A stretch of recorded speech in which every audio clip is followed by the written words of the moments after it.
खास बातचीत में एक बार फिर दोबारा से मनोज राठी आम आदमी की पार्टी के कार्यकर्ता वरिष्ठ नेता खास बातचीत में मौजूद है। लोग रात और दिन हिसार की तरफ भाग रहे थे एयर प्रॉपर्टी खरीदने के लिए। बातचीत करें एयरपोर्ट का क्या मसला है। मैंने शुरू में बताया था, सालों पहले हमने बता दिया था कि यहाँ कोई इंटरनेशनल एयरपोर्ट नहीं बनेगा। वो बात सच्ची होगी, मेरी बताई हुई बात।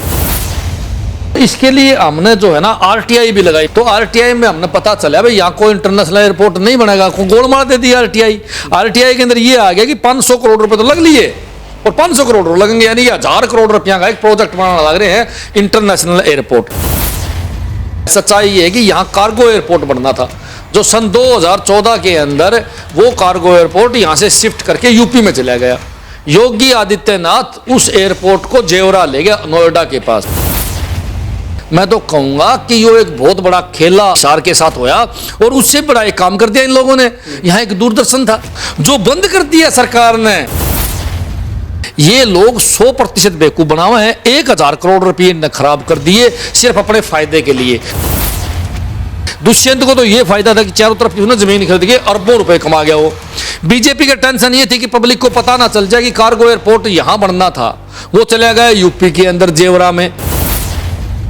उसने अपनी कमजोरी को दबाने के लिए ये प्रोपगंडा करा, और दुष्यंत ने प्रोपगंडा इसलिए करा उसने माल कमाना था। अरे ये एयरपोर्ट की बात करते हैं, इनसे जो पुरानी हमारी चीजें बनी हुई हैं वो तो समझ नहीं लग रही। पता है सरकार ने क्या रीजन बताया है दूरदर्शन का कि इनकी तनख्वाह जो कर्मचारियों की हमारे से नहीं पटता है। 50-60 आदमियों की तनख्वाह देने के लिए तो पैसे नहीं है सरकार के पास, इसलिए तो दूरदर्शन को बंद कर दिया। पर 1000 करोड़ रुपए फजूल में लगाने के लिए सरकार के पास है, जो एयरपोर्ट पर लगा के छोड़ दिए, जो वेस्ट चले गए। मतलब जनता को गुमराह करते हैं पूरा का पूरा, क्योंकि थोड़ा बहुत माल और बचे है वो और बेच ले। क्यों नहीं जिक्र करते एयरपोर्ट का, क्यों नहीं जिक्र करते दूरदर्शन का? सारा सौदा ही बेच के खाना है के। एयरपोर्ट इंटरनेशनल बनना ही नहीं, सारी दुनिया के सामने है भाई साहब। फिर नू बताओ हमारी बात झूठी कैसे होगी? 3 साल से गिलकी मारा थे हम तो भाई यो इंटरनेशनल एयरपोर्ट नहीं है, नहीं है, नहीं है, नहीं है। और देख लो दुष्यंत फिर भी इंटरनेशनल एयरपोर्ट जैसा बनाएंगे। नमस्कार, स्वागत आपका हरियाणा न्यूज़ 24 पे। मैं हूं मुन्ना लंबा, मेरे सहयोगी प्रिंस लंबा के साथ। हमारे साथ खास बातचीत में एक बार फिर दोबारा से मनोज राठी आम आदमी की पार्टी के कार्यकर्ता वरिष्ठ नेता खास बातचीत में मौजूद है। आज का मुद्दा बहुत बड़ा है, क्योंकि हरियाणा के आन बान शान की बात करें, हिसार शहर की, तो इंटरनेशनल हवाई एयरपोर्ट बनाया जा रहा था। अब कहीं न कहीं खतरे में पड़ चुका है। इंटरनेशनल एयरपोर्ट बनेगा या नहीं बनेगा? दूरदर्शन को भी यहाँ से शिफ्ट कर दिया गया है चंडीगढ़ में। तो अब मनोज राठी से बातचीत करेंगे, यहाँ के लोकल नेता और हमेशा आवाज उठाते हैं पूरे हरियाणा प्रदेश की। मनोज जी, हरियाणा न्यूज़ 24 पर बहुत बहुत स्वागत। नमस्कार जी। बातचीत करें एयरपोर्ट का क्या मसला है। आप बड़ी बारीकी से नज़र बनाए हो शुरुआत से, और खुद आप हरियाणा की आवाज़ उठाते हो, तो ये अपना खुद का शहर का मामला आ गया। तो क्या मसला है, क्या कहेंगे? लोग रात और दिन हिसार की तरफ भाग रहे थे एयर प्रॉपर्टी खरीदने के लिए। ऐसे हमने शुरू में बताया था, सालों पहले हमने बता दिया था कि यहाँ कोई इंटरनेशनल एयरपोर्ट नहीं बनेगा, कोई एयरपोर्ट किसी प्रकार का नहीं है। हमने लोगों को बहुत बताया, कई इंटरव्यू भी मैंने दिए पीछे के, आप उठा के भी देखो भाई यहाँ कोई एयरपोर्ट नहीं बनेगा। अब वो बात सच्ची होगी, मेरी बताई हुई बात। हमने बार बार सरकार से सवाल पूछा भाई ये कौन सा एयरपोर्ट है, और इसके लिए हमने जो है ना आरटीआई भी लगाई। मेरे पास पड़ी है आरटीआई मैंने लगाई, तो आरटीआई में हमने पता चला भाई यहाँ कोई इंटरनेशनल एयरपोर्ट नहीं बनेगा। गोलमाल दे दी आरटीआई के अंदर ये आ गया कि 500 करोड़ रुपए तो लग लिए और 500 करोड़ लगेंगे, यानी 1000 करोड़ रुपया का एक प्रोजेक्ट बनाना लग रहे हैं इंटरनेशनल एयरपोर्ट। लेकिन सच्चाई क्या है? सच्चाई ये है कि यहाँ कार्गो एयरपोर्ट बनना था, जो सन 2014 के अंदर वो कार्गो एयरपोर्ट यहाँ से शिफ्ट करके यूपी में चला गया। योगी आदित्यनाथ उस एयरपोर्ट को जेवरा ले गया नोएडा के पास। बहुत बड़ा एयरपोर्ट बन रहा है, एशिया का नंबर 2 कार्गो एयरपोर्ट है। अगर यहाँ बनता तो यहाँ कई किलोमीटर में गया इंडस्ट्रीज एरिया बनना था, और पूरे हरियाणा में जमीनों में बहुत बड़ा उछलाव आना था। लेकिन ऐसा नहीं हुआ, और जब इन लोगों ने पता चला, सरकार को पता चला भाई ये तो वहाँ चला गया, यूपी में चला गया, तो यहाँ की कमजोर सरकार, मैं तो कहूँगा कमजोर मुख्यमंत्री न प्लान कर लिया कि ये इंटरनेशनल एयरपोर्ट का नाम दे दो इसको। जैसे ही दुष्यंत इनके साथ आया तो दुष्यंत ने पता चल गया भाई ये झूठा एक प्रोपगंडा करने लग रहे हैं, जबकि इंटरनेशनल एयरपोर्ट नहीं बनेगा। तो दुष्यंत ने एयरपोर्ट के चारों तरफ की जमीनें खरीद ली उसके चेले चपाटों ने। जब उसके चेले चपाटों ने चारों तरफ की जमीन खरीद ली, दुष्यंत बयान पे बयान देने लग गया कि ये इंटरनेशनल एयरपोर्ट है, इंटरनेशनल एयरपोर्ट है। यहाँ आते कम से कम भी 20 बार तो इसका उद्घाटन कर लिया। कदे मुख्यमंत्री कर जा, कदे डिप्टी सीएम कर जा, कदे यहाँ का मंत्री कमल गुप्ता जी कर जा, भाजम भाज। फिर एक जहाज लाया झूठ माठ के चलाने के लिए 4 सीटर, वो जहाज भी फेल होगी, वो भी नहीं चली। इन लोगों ने सारे बाणे बजाए, लेकिन ये फिर भी बात कहते रहे इंटरनेशनल एयरपोर्ट है, इंटरनेशनल एयरपोर्ट है। हमने कई बार यहाँ के माननीय सांसद हैं उनसे पूछा कि सांसद जी बताओ ये कौन सा एयरपोर्ट है। हमने उनको चिट्ठी लिखी, तब सांसद तंग आके और सांसद ने लोकसभा के अंदर क्वेश्चन लगा दिया। हो सकता है सांसद को माल पानी न मिला हो, हिस्सा पत्ता न बांटा आया हो, इसलिए उसने क्वेश्चन लगा दिया। लोकसभा में जब सांसद ने क्वेश्चन लगा दिया तो उड्डयन मंत्री ने साफ कहा कि कोई इंटरनेशनल एयरपोर्ट नहीं है हिसार के अंदर, हमारी तरफ से कोई प्रोजेक्ट नहीं है। इसका मतलब प्रोजेक्ट किसका, फिर ये कौन बनाने लग रहा है। जब हमने बार बार सवाल पूछी तो फिर दुष्यंत भी सामने आया, बयान देने लगा, नु बोला इंटरनेशनल एयरपोर्ट जैसा बनाएंगे। जैसा का क्या मतलब भाई, एक तो इंटरनेशनल एयरपोर्ट है और फिर एक जैसा, फिर बार बार उनके बयान तो लगातार ये आता है इंटरनेशनल एयरपोर्ट बनाया जा रहा है, इंटरनेशनल एयरपोर्ट बनाया जा रहा है। अब है ना, अब ये नु कहने लगे इंटरनेशनल एयरपोर्ट जैसा बनावांगे, वैसा बनेगा। बोला पहले डोमेस्टिक बनेगा फिर इंटरनेशनल की मंजूरी लिया, क्योंकि उड्डयन मंत्री ने क्लियर कर दिया ना कि हमारा कोई इंटरनेशनल एयरपोर्ट नहीं है। फिर भी मैं इन मूर्खों को एक बात बताना चाहूँ, बीजेपी जेजेपी के नेताओं को, अरे भाई इंटरनेशनल एयरपोर्ट बनेगा कैसे? इंटरनेशनल एयरपोर्ट बनाने के लिए यहाँ जहाज उड़ेंगी और जहाज सारी प्राइवेट कंपनियों की, एयर इंडिया की एक थी वह भी इनने बेच खाई। तो सारी प्राइवेट कंपनियों की जहाज है, जब यहाँ सवारी नहीं मिलेंगी तो वो जहाज यहाँ के करना होंगे भाई साहब, वो जहाज आएंगी नहीं। इसलिए इन लोगों ने एक 4 सीटर जहाज चलाया था, वो तो कामयाब नहीं होया। तो ये इंटरनेशनल यहाँ से अमेरिका की जहाज कैसे उड़ा देंगे? सवारी कहाँ से आएंगी? सवारी तो सारी दिल्ली इंदिरा गांधी पे जाती हैं। ये लोग 100% बेवकूफ़ बना हुए हैं। 1000 करोड़ रुपये ने खराब कर दिए सिर्फ अपने फायदे के लिए। दुष्यंत को तो ये फायदा था कि चारों तरफ की उसने जमीन खरीद के अरबों रुपए कमा गया वो। बीजेपी का टेंशन ये थी कि पब्लिक को पता ना चल जाए कि कार्गो एयरपोर्ट यहाँ बनना था। वो चला गया यूपी के अंदर जेवरा में। उसने अपनी इस बीमारी को दबाने के लिए, अपनी कमजोरी को दबाने के लिए ये प्रोपगंडा करा। और दुष्यंत ने प्रोपगंडा इसलिए कराया, उसने माल कमाना था। सच्चाई तो है ये। इसलिए पता है कि यहाँ प्रॉपर्टी खूब दाम चढ़ गए। आज प्रॉपर्टी यहाँ कौड़ियों के भाव में है भाई साहब, कौड़ियों के भाव में बहुत मोटा रेट गिर गया। लोग मारे गए। जो एयरपोर्ट के आसपास 40,000 रुपये गज में थी वो 5,000 रुपये गज में मिलने लग रही है। लोग किलकी मारने लग रहे हैं। किसी ने शोरूम ले लिया, किसी ने दुकान ले ली, किसी ने होटल बनाने के लिए प्लॉट ले लिया। अब कोई ब्याज पर ठा गए, जिसने कोई प्लॉट ले लिया, दुकान ले ली, चलो यहाँ दुकान खोल लियो तू, अगर धंधा अच्छा होगा। एक बात बताओ, वो तो मारे गए लोग, वो तो लोग मारे गए। 40-40 हज़ार में ले गए, आज 5-5 हज़ार में कोई लेने वाला नहीं है। मैं तो कहूँगा कि यो एक बहुत बड़ा खेला हिसार के साथ होया। और उससे बड़ा एक काम कर दिया इन लोगों ने। यहाँ एक दूरदर्शन था हिसार के अंदर, दूरदर्शन केंद्र था, जो बंद कर दिया सरकार ने चंडीगढ़। कितनी बड़ी बात है। अरे ये एयरपोर्ट की बात करते हैं, इनसे जो पुरानी हमारी चीज़ें बनी हुई हैं वो तो समझ नहीं लग रही। पता है सरकार ने क्या रीजन बताया है दूरदर्शन का बताया कि इनकी तनख्वाह जो कर्मचारी होंगे हमारे से नहीं पट रहा है। इनकी और कितने कर्मचारी? 50-60 आदमी। 50-60 आदमियों की तनख्वाह देने के लिए तो पैसे नहीं है सरकार के पास है। इसलिए तो दूरदर्शन को बंद कर दिया। पर 1000 करोड़ रुपए फजूल में लगाने के लिए सरकार के पास है, जो एयरपोर्ट पर 1000 करोड़ रुपए लगा के छोड़ दिए, जो वेस्ट चले गए। मैं तो साफ एक बात कहना चाहूँगा कि सरकार की पॉलिसी जनता के लिए नहीं है, अपने लिए है। आज हिसार के अंदर किमी भाव तो एयरपोर्ट के कारण गिर गए, किमी वो दूरदर्शन चले गया इसलिए गिर गए। यहाँ भाव चले गए जम्मा डाउन।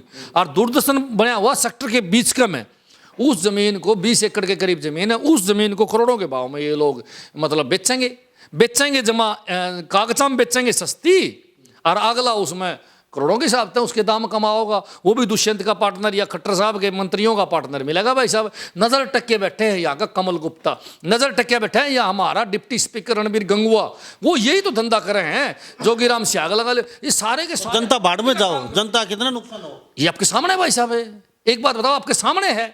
मैं कोई आधार इन बात थोड़ी करूं, सारे सबूत आपके सामने, सारे सबूत आपका सामने है। उड्डयन मंत्री ने कह दिया इंटरनेशनल एयरपोर्ट नहीं है, जबकि फिर ये इनके नेता डिप्टी सीएम है और सीएम बयान देने लग रहे एयरपोर्ट इंटरनेशनल जैसा बनाएंगे। मतलब जनता को गुमराह करते हैं पूरा का पूरा, क्योंकि थोड़ा बहुत माल और बच रहा है वो और बेच ले। यहाँ का स्पीकर है, जा पूछ ले, मैं सवाल जवाब दे, तुम्हारे बैठे हूँ। कुछ जिक्र भी करते तो क्यों नहीं जिक्र करते एयरपोर्ट का, क्यों नहीं जिक्र करते दूरदर्शन का? सारा सौदा ही बेच के खाना है कि यहाँ कमल गुप्ता जी मंत्री हैं, डिप्टी स्पीकर रणबीर गंगवा जी हैं, यहाँ ही सारे गढ़ है नेताओं का, सारे के सारे नेता यहाँ है भाई साहब। जोगीराम सियाग हिसार में रहने लग रहा है, तेरा यो रणबीर गंगवा हिसार में रहने लग रहा है, कमल गुप्ता हिसार में रहने लग रहा है, मेयर गौतम सरदाना हिसार में रहने लग रहा है। कितने नेता हैं यहाँ बीजेपी जेजेपी के, लेकिन सारे के सारे गुंगा गुड़ खाए बैठे हैं और सब ने पता है भाई अपने प्रॉपर्टी के भाव पड़ गए। ये लोग तो अपने अपनी प्रॉपर्टी के बेच मोटे दाम कमा गए। अब लोग मारे गए, आम आदमी लोग वो मारे गए जो बाहर से आ गए प्रॉपर्टी ले ली थी। इसलिए हिसार के अंदर प्रॉपर्टी का आज के दिन प्रॉपर्टी बिल्कुल डाउन हो चुकी है। लेने वाले नहीं है, बेचने वाले 50 है, लेने वाले 5 भी नहीं है भाई साहब। और इसकी जिम्मेवार कौन है? ये स्वार्थी नेता, ये भ्रष्ट नेता। ये तो मैं कहूँगा कि चाहे रणबीर गंगवा हो, चाहे कमल गुप्ता हो, चाहे दुष्यंत चौटाला हो, चाहे कोई भी हो, ये सारे के सारे जो गुंगा गुड़ खा के बैठे हैं, बोलने की हिम्मत नहीं करते। पता नहीं किस बात से डरते हैं। हमने तो अंदरूनी बातों से पता चला है कि ये नेता इसलिए नहीं बोलते, नेताओं के पास ब्लैक मनी है, बेनामी संपत्ति है, ये उसके डर से नहीं बोलते। भाई बोलोगे तो पकड़वा देंगे तो हमने, इसीलिए ये डर दबकी मारे बैठे हैं। सारा के इलीगल धंधे हैं, मुकदमे उनके खिलाफ हैं, तीसरे दिन उनकी कौन को शिकायत आ जाए। तो इसीलिए ये अपने आप बचाव के लिए, अपने आप को बचाने के लिए जब जनता सारी मर जाओ, इन लोगों को कोई मतलब नहीं। इलेक्शन आओगा, जात पात का जहर फैलाओगे, वोट ले जाएंगे, बात खत्म। उसके बाद में चाहे उनकी जाति का मरो, चाहे वो दूसरे की जाति का मरो, कोई मतलब नहीं है इस बात से। और यही एक अटल सत्य है। इसलिए हिसार की आज दुर्ग माटी है। दूरदर्शन के अंदर आपके सामने 15 तारीख को यहाँ से शिफ्ट कर दिया। एयरपोर्ट इंटरनेशनल बनना ही नहीं, सारी दुनिया के सामने है भाई साहब। फिर नू बताओ हमारी बात झूठी कैसे होगी? 3 साल से किलकी मारा थे हम तो भाई यो इंटरनेशनल एयरपोर्ट नहीं है, नहीं है, नहीं है, नहीं है। और देख लो दुष्यंत फिर भी नहीं, इंटरनेशनल एयरपोर्ट जैसा बनाएंगे। इसका मतलब और जमीन बच रही है आसपास है। एक बात बताऊंगा, मैं अस्सी और हिसार के बीच में KFC आ गया, देखा होगा आपने, बर्गर किंग आ गया, हल्दीराम आ गया। वो लोग इसीलिए यहाँ आए थे, वहाँ रेट कर दिए पूरे। वहाँ रेट 6 महीने पहले 1 करोड़ रुपए किला था रोड के ऊपर, अब 5 करोड़ रुपए किला है। और वो पहले सारी जमीन दुष्यंत ने खरीद लिया आज से 2 साल पहले। और खूब हमारे पास इस बात की चर्चा थी, हमारे कुछ बेचने वाले साथी भी थे, बोले दुष्यंत के बंदे ले भाई साहब। उन्होंने 1-1 करोड़ के भाव में ले ली, और अब वो 5-5 करोड़ का भाव में KFC को, हल्दीराम को इनको बेच गया। वो रोने लग रहे हैं, उनको पता चल गया भाई एयरपोर्ट को नहीं आना। इन लोगों ने तो एयरपोर्ट के चक्कर में ली थी। एक बात बताओ, 200 रुपया का बर्गर है भाई साहब, किंग बर्गर के कौन खाओगा भाई? 200 रुपया बर्गर है, 20 का आड़ा मिलने लग रहा है, स्वाद सेम है, कहानी सेम है, ब्रेड सेम है, कौन खाओगा? उनकी सोच ये थी कि यहाँ से VIP लोग टपेंगे, बड़े बड़े विदेशी लोग आएंगे, बाहर के लोग आएंगे, बड़े आदमी आएंगे, वो तारे बर्गर खाओगे जिनको बर्गर किंग में ही खाना है। तो इसलिए उन्होंने बना दिया। अब वो मैं दिखाऊंगा उनसे तनख्वाह कौन पट्टा स्टाफ की। इतने बड़े बड़े लोग इन लोगों ने भ्रमित करे, और सबको भ्रमित करने का मकसद जो था इनका वो ये था कि ज़मीनों के भाव बढ़ा के यहाँ उसको लूट लिया जाए। आज फिर उल्टी वो भाव डाउन हो चुका है। इसका कारण है ये नेता। तो मेरे साथ खास बातचीत में मनोज राठी जी बने हुए थे। मनोज राठी जी अक्सर हमारे साथ आते हैं, बातचीत करते हो, तो आपका बहुत बहुत धन्यवाद। भाई देखो, हमारा काम है ओरिजिनल बातें बताना करना। हम बार बार नो बताओ, हम भाई जितने बड़े घटिया आदमी ये नेता हैं धरती पर कोई नहीं है भाई साहब। चाहे कोई बुरा मानो, चाहे कोई भला मानो, ठीक है, हम भी राजनीति करा भाई, हम भी राजनीति करा, इसलिए हमने बेरा पटिया। इस दलदल में उतरे जब बेरा पटिया, भाई कितने सड़े हुए आदमी हैं, किस प्रकार ये लूट मचाते हैं। जो जनता को सुविधा देनी चाहिए उस पैसे को ये लूट के खा जाए भाई साहब। और उदाहरण है मेरे सामने इस प्रकार के, मैं एक छोटा सा उदाहरण आपको दूंगा। पंजाब के अंदर 8 महीने से आम आदमी पार्टी की सरकार आई है, इससे पहले कांग्रेस थी। 3.5 लाख करोड़ से ऊपर कर्जा था भाई साहब पंजाब के ऊपर। कांग्रेस ने 5 साल राज कराया, उससे पहले बीजेपी और शिरोमणि अकाली दल थी, उन्होंने 5 साल राज कराया भाई साहब। 20 साल के दौरान कौन सी सरकार ने 100 रुपये उल्टे कौन लौटाए? कर्जा लेंदे गए, उल्टे दिए ही नहीं। 8 महीने की आम आदमी पार्टी की सरकार ने 12,000 करोड़ रुपए कर्जा उल्टा तारा। बिजली फ्री दी जनता को भाई साहब। 50,000 के करीब कच्चे कर्मचारी पक्के करे भाई साहब। जो 10,000 रुपये लिया करते, 60,000 रुपये साइन मारा, आज वो बंदे पक्के कर दिए उन्होंने। 25,000 नए बंदे लगाए नौकरी पे। मैं आपको गिनाऊंगा, कम से कम भी 70 से 80 नए स्कूल बनने लग रहे हैं भाई साहब। और करीब 300 तो ऊपर मोहल्ला क्लिनिक बना दिए। जहां 1500 बुढ़ापा पेंशन थी वहां 2500 पेंशन कर दी। एक आदमी की पेंशन कौन काटी, चाहे वो अरबपति क्यों ना हो। साफ बात है भाई, कोई भी लो पेंशन किसी की नहीं काटी जाएगी। अब फरिश्ता स्कीम लागू कर दी। एक्सीडेंट अगर पंजाब के एरिया में कोई आदमी हो गया और उसको उठाए कोई आदमी हॉस्पिटल में ले गया, उसको 2000 रुपये मिलेंगे और उसका इलाज जो फ्री होगा, चाहे अरबों रुपए लागो उसके ऊपर। मार तो कौन ही भाई आ रहा है, क्यों मार तो नहीं है। एक भी सुविधा ऐसी नहीं है यार। 100 रुपये हरियाणा प्रदेश ने उल्टे मोड़े हो तो बता दे, यहाँ भी कर्जा 3 लाख के करोड़ के करीब है। फिर वो पैसा जावा कड़ा है। पैसा तो बहुत आवा है, यह बात तो सिद्ध कर दिया आम आदमी पार्टी ने दिखा के। देख लो, वो पैसा तो बहुत आवा है। सेंटर ने तो मना कर दिया। ये बीजेपी वाले तो टुच भाई ये नू कहते अंडे थम तो बोला कटोरा लेके मोदी जी के वालना खड़े हो पैसा मांगना आगे। जब आम आदमी पार्टी की सरकार आई तो आम आदमी पार्टी के सीएम भगवंत मान ने सोचा कुछ सहायता सेंटर से ले ली जाए। सहायता मांगने गया तो उन्होंने कटोरा की बात कह दी। वो चलो बटाल कर दो ना दो। तो आज वही सरकार है भाई साहब, धड़ाधड़ तो पंजाब में सरकार चलन लग रही है। और पंजाब में सारे कर्मचारियों का वेतन मारला कर्मचारियों तो फालतू है, वो भी देने लग रहे हैं।